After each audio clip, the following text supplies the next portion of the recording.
Bonjour à tous et bienvenue sur notre chaîne. Aujourd'hui, nous allons aborder un sujet crucial qui mérite toute votre attention. Comme le dit le proverbe, méfiez-vous de l'eau qui dort. Dans cette vidéo, nous allons explorer des avertissements que beaucoup choisissent d'ignorer, mais qui pourraient avoir des conséquences importantes. Restez avec nous, car il est temps d'ouvrir les yeux et de comprendre la leçon avant qu'il ne soit trop tard. Les histoires enseignantes de la Boissière. Dans le village vibrant de Quintana, où le ciel se mêlait à la terre dans une harmonie de couleurs, les traditions ancestrales se transmettaient de génération en génération. Les rituels, les chants et les danses rythmaient la vie des villageois, qui trouvaient leur force dans la nature environnante. Mais ces dernières années, quelque chose avait changé. Les emballages plastiques, brillants et colorés, avaient pris le pas sur les bocaux en terre cuite et les paniers tissés, plongeant le village dans une ombre silencieuse. Amina, une jeune femme au cœur ardent, se tenait au bord du marché, observant avec tristesse ses concitoyens exhiber fièrement leurs nouveaux sachets. « Regarde comme c'est pratique !» s'exclamait Fatou, la commerçante influente, en brandissant un sachet de chips. Les rires fusaient, et des moqueries s'élevaient à l'encontre de ceux qui osaient encore utiliser des méthodes traditionnelles. « Vous êtes de l'ancien temps », lançait un jeune homme, pointant du doigt un vieux couple qui remplissait encore des bocaux en terre. Les villageois, aveuglés par la modernité, se moquaient de l'idée de revenir à l'ancien temps. Amina, cependant, ressentait une douleur croissante dans son cœur. Elle se rappelait les histoires de sa grand-mère, qui lui parlait des jours où les villageois venaient au marché avec leurs contenants traditionnels, remplis de grains, de fruits et de légumes, célébrant chaque achat comme une communion avec la terre. Un soir, alors que la lune brillait dans le ciel étoilé, Amina s'endormit, épuisée par ses préoccupations. Dans son rêve, elle fut visitée par l'esprit de sa grand-mère, entourée de lumière. « Ma chère Amina, dit-elle d'une voix douce mais ferme, le village souffre. Les déchets polluent notre terre et notre âme. Rappelle-toi des traditions. Le vrac est la clé pour restaurer l'harmonie. » Réveillée en sursaut, Amina sut qu'elle devait agir. Le lendemain, elle convoqua une réunion au pied du grand baobab, un lieu sacré pour le village. Les villageois, curieux mais sceptiques, se rassemblèrent, leurs visages marqués par l'angoisse et la méfiance. « Mes chers amis, commença-t-elle avec passion, sa voix vibrant d'émotion, nous avons oublié nos racines. Les déchets qui s'accumulent autour de nous ne sont pas seulement une menace pour notre santé, mais aussi pour notre culture. Nous devons revenir à nos pratiques ancestrales.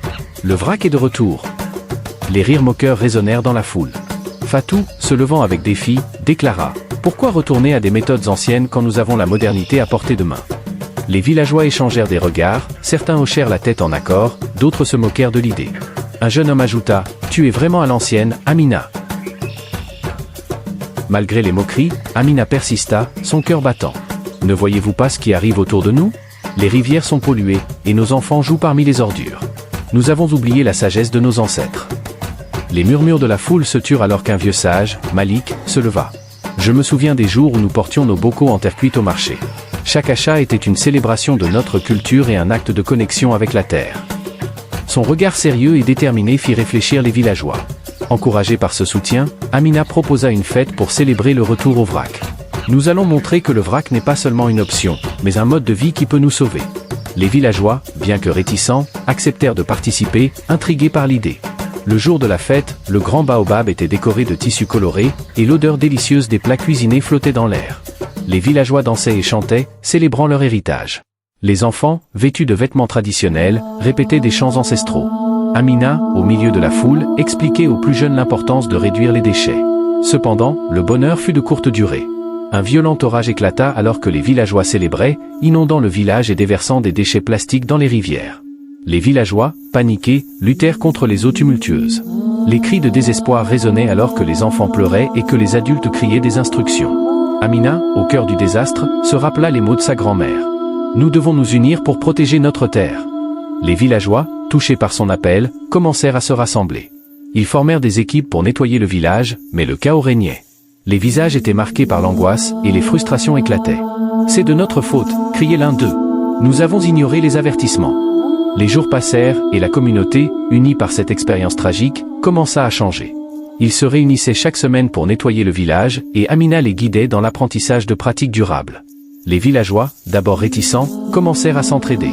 Les rires remplaçaient les moqueries, et les liens se renforçaient. Peu à peu, les villageois découvrirent les avantages de l'achat en vrac. Ils prenaient leurs bocaux en terre cuite et leurs paniers tissés, remplissant leurs contenants de grains, de fruits et de légumes frais. Les économies réalisées étaient considérables. Un homme, fier de ses achats, déclara « Regardez comme j'ai économisé ». La fête du retour au vrac devint une tradition annuelle, célébrant non seulement les pratiques anciennes mais aussi la renaissance d'un village. Amina, entourée de ses amis, se tenait sous le grand baobab, le cœur rempli de gratitude. Nous avons appris, déclara-t-elle, que la sagesse traditionnelle est une lumière pour notre avenir. En préservant notre culture, nous protégeons notre terre. Les villageois, émus, se serrèrent les coudes, leurs esprits unis par un objectif commun. Quintana devint un modèle pour d'autres villages, prouvant que le retour aux anciennes habitudes pouvait non seulement réduire les déchets, mais aussi renforcer les liens communautaires et raviver l'amour pour la nature. La leçon était claire, revenir à l'essentiel permet de bâtir un avenir meilleur. Et ainsi, dans la lumière dorée du coucher de soleil, les villageois de Quintana dansèrent autour du baobab, célébrant non seulement leur héritage, mais aussi l'espoir d'un avenir durable. Le vrac était de retour, et avec lui, la promesse d'une terre plus propre et d'une culture vivante. Merci d'avoir regardé notre vidéo. Nous espérons qu'elle vous a inspiré à réfléchir sur l'importance de préserver notre environnement et à agir pour réduire les déchets. N'oubliez pas que chaque petite action compte et peut faire une grande différence. Si vous avez aimé cette vidéo, n'hésitez pas à liker, à vous abonner et à partager vos propres idées ou expériences dans les commentaires. Ensemble, faisons entendre notre voix et protégeons notre terre pour les générations futures. À bientôt pour de nouvelles histoires enseignantes.